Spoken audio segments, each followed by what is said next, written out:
Like that. You can't really process the trauma while you're in it. Put on a different self. Let me play my part. Check 2, hey. Like, is that real? Did that happen? Like, The structure of your brain actually changes. and do you still feel that every day? And then it got time for guitars. Eating disorder, like I didn't want to die, tendencies. but I didn't want to live either. Helpless little girl. You gotta go in the hospital. You feel powerless because the body has a fear reaction. The opportunity to empower. No one can take away my power. I won't take myself out. Artists that are true like that, those are the ones that tend to create change.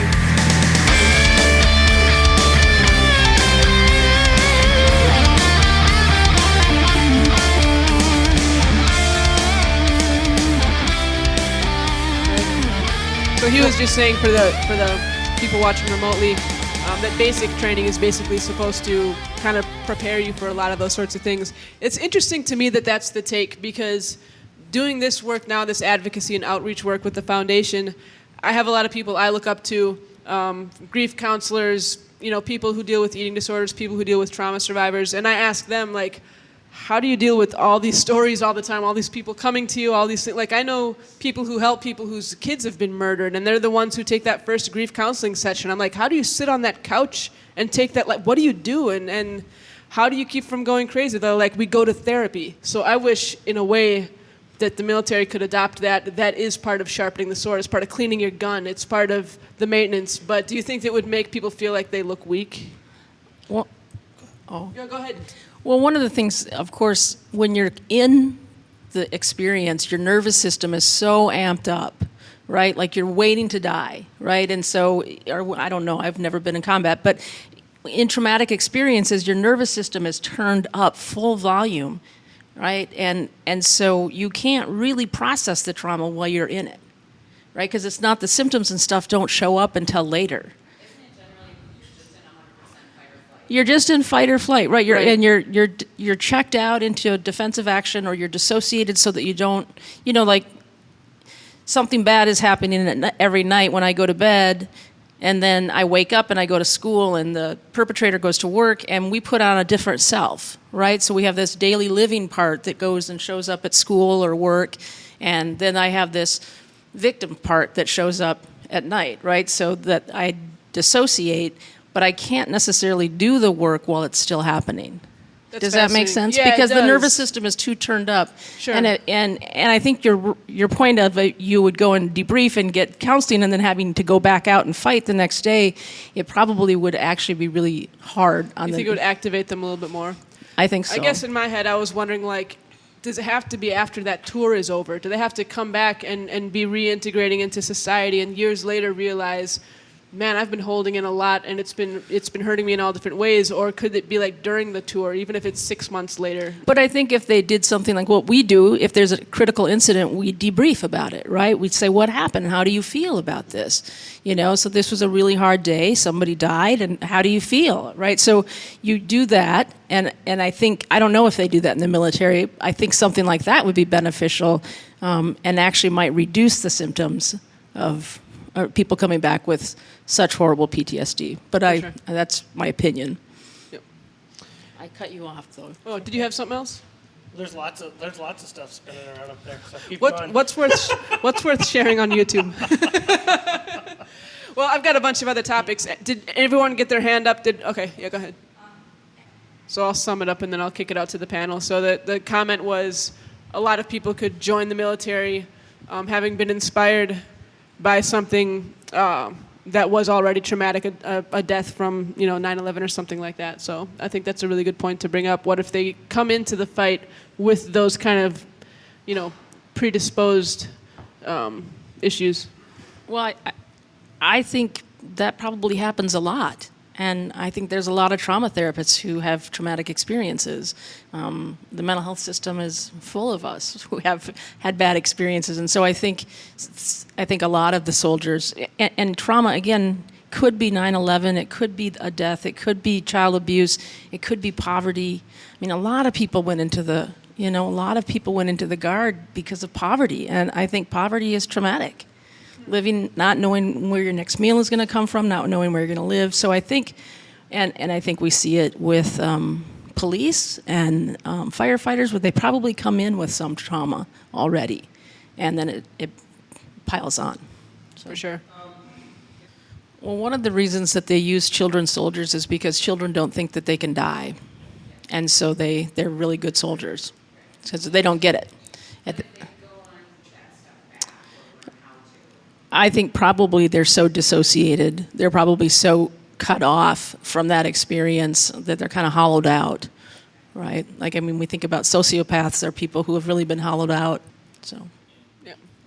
So he was just making a quick comment on neuroanatomy and what different parts of the brain form at different times, and some of those parts are meant to be able to cope with this sort of thing, and what do you do when it's not even an active part of your mind yet because of where you are in your development as a child, as a human being. So that's a great segue into memory and neuroanatomy as it relates to gaslighting, because the memory is flawed, and we can misremember things, and we can remember things that were wrong. I've got all these, you heard in the documentary, all these phone calls with me and Kel talking and her talking to other people. So she had an app on her phone called Call Recorder, and lucky me, I've got 400 phone calls of us talking to each other. So it's very lucky for me to be able to hear her voice and also correct the record, because I remembered a ton of stuff wrong. I'm like, wait, that happened in September? That happens to me all the time. But it's like you can't argue with the recorded conversation. So I'm curious, just a little crash course on memory, neuroanatomy, the physicality of it, and then talking about how do people know if they are remembering something wrong or if there is gaslighting and mental manipulation going on. I'm curious about kind of that whole realm. Small topic, just Neuroanatomy. Well, okay, so what we know is that when something happens, at whatever point, our frontal cortex goes offline, right? So if I'm in a car accident or I see something really bad happen in front of me, I go back into my lizard brain, right, into my fight or flight or freeze response. The defensive action kicks in because I'm being told there's danger. And so this part, I don't want to stop and think, how long before that bus hits me, right? I just want to get out of the way. So when something bad is happening, the frontal cortex goes offline, and which is helpful because then we're able to take care of ourselves or be safe, and then it comes back online, and so things are always going to be a little bit fuzzy, right? And so so that's one reason that memory is a little bit fuzzy. The other thing is when I get triggered, my frontal cortex goes offline as well, right? So then I go back into the fight or flight response. And so in terms of memory and not remembering things or remembering things differently, I never challenge anyone's memories because I wasn't there, and that was their experience. And sometimes things happen before we have words for it, right? So things happen to little kids, they don't know. They don't have words for it, so of course they can't describe it. And they can't describe it 25 years later because, again, they didn't have the words to describe their experience. And so I think that it's important for us to just, notice that something happened and it's showing up in this way.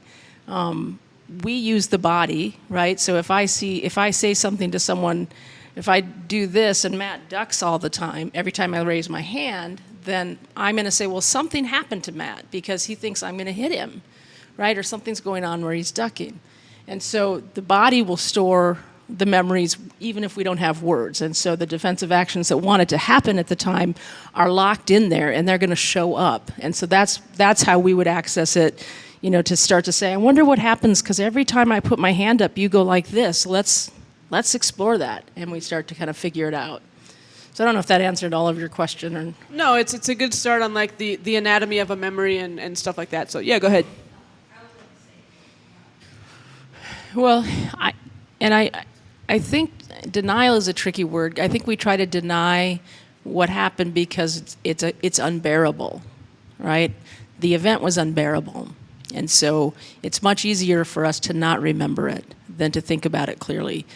And so, yeah, it's going to show up in the body if something happened to you, and your defensive action system is going to start to kick in whenever we talk about mom, for instance. It's like, okay, so let's figure this out, and let's explore that a little bit. Does that answer your question? And the memories, it doesn't necessarily matter, right? You don't have to tell me what happened. I don't really need to know. Just know that something happened, and let's work on that, and let's see if we can restore that act of triumph and get you through it. So I think that that's the other important piece, is that, if people have fuzzy memories, well, it makes sense. Usually we remember things kind of like, like slideshows, right? Quick snapshot. Snapchat. The other part of it is sometimes we remember it very, very clearly. Like the movie Saving Private Ryan, that opening scene, that's horrific. That was actually from World War II veterans who were there, and they remembered it very, very clearly. Because normal memories kind of go into our experience, go across the corpus callosum, and get stored kind of like a black and white photo. But trauma sometimes gets locked in, and it stays there. It doesn't integrate into the brain. And so if I pull up, even if it's just a Snapchat of the memory. I know. My kids are like, Mom, Snapchat. But so even if it's just that little glimpse of it, it's very vivid and real. And so that's the thing, is you might not remember all of it, but it's there enough. So you said something that's interesting. I'm jotting it down here. When you said the brain doesn't integrate trauma, so it has to go somewhere else, it's like something that's entered the room that's not big enough to hold it, right? Mm-hmm. Let's talk about how we're well. Let's talk about how we're whole, and what are some steps that lead towards that? Right. Well, so what we try to do is we try to restore a sense of being able to defend yourself and take care of yourself. And so that would be, in the way I do it, we bring back the experience, and we go through the defensive action that wanted to happen. So maybe I wanted to push away. So I had a car accident a few years ago, and I was like, oh, my arms hurt so bad. And my kid said, well, that's because you were like pushing the steering wheel, like you were trying to push that car away. So it doesn't make sense, right? Like I knew I couldn't, but my body wanted to push away from the experience. And so we let that happen, and we let that sequence through, and then bring in the new experience. Like, oh, I'm an adult now, and I can take care of myself. They can't do that to me anymore. That's interesting. And people talk a lot about like exercise and physical exertion being, good for endorphins and good for depression and things like that. When you're in a military situation, if you're in a, forward, what do you call it? Forward area? What's it called? FOB, forward operating base. Forward operating base. So you guys have to be in incredible shape, and yet you're dealing with this, mental hardship. Is the pressure to take care of your body, is that useful because you can do those 100 push-ups and work out whatever you'd had to deal with over the weekend, or is it just like more stress? Like, okay, I have to take care of my body, so I don't have time to take care of my mind. Like, what's that like? I would say it's useful, and most of the taking care of the body, at least from our standpoint, happened before we were there. When we were there, it's, we had time to be on patrol 12 hours a day and, get the Humvee worked on, and then maybe grab some food and then hide from the heat. Whoever says 125, it's dry heat, it's full of shit. Dry heat. That's all I gotta say. It's dry, all right. That's why I'm soaked, and I just drank, 4 gallons of water and didn't go to the bathroom. Any other questions, thoughts from the audience? You said we have 5 minutes left? It's been 53. Okay. It's my rock show. We'll go as long as we want. I think if the conversation is going well and people are into it, does anyone care if we go 5 or 10 minutes over? So, Teresa, I had a couple things when we were just talking about, you know, the mind and not remembering things, and whole and stuff.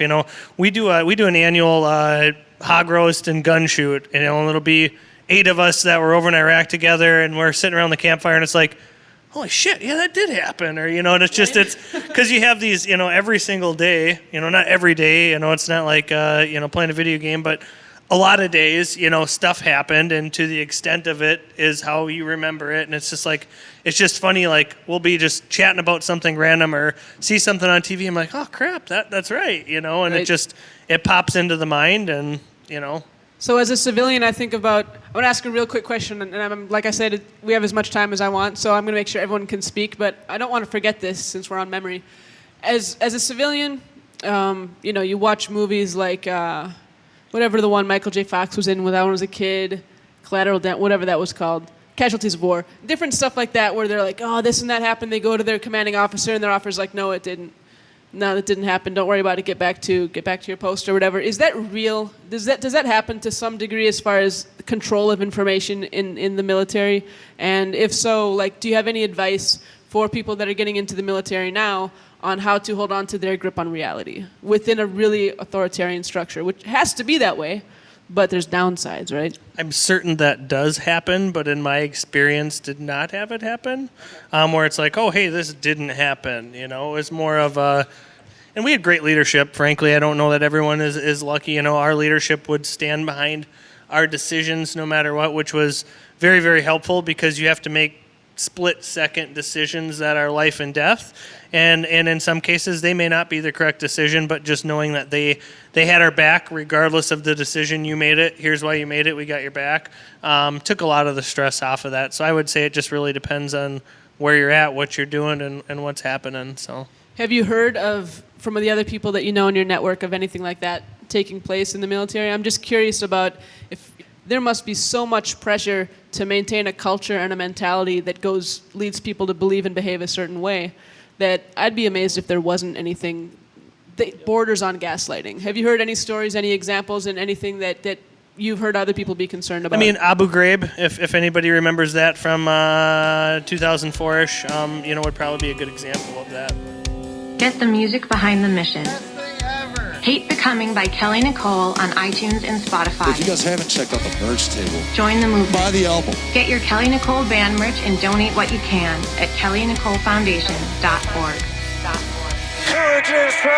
Amplified!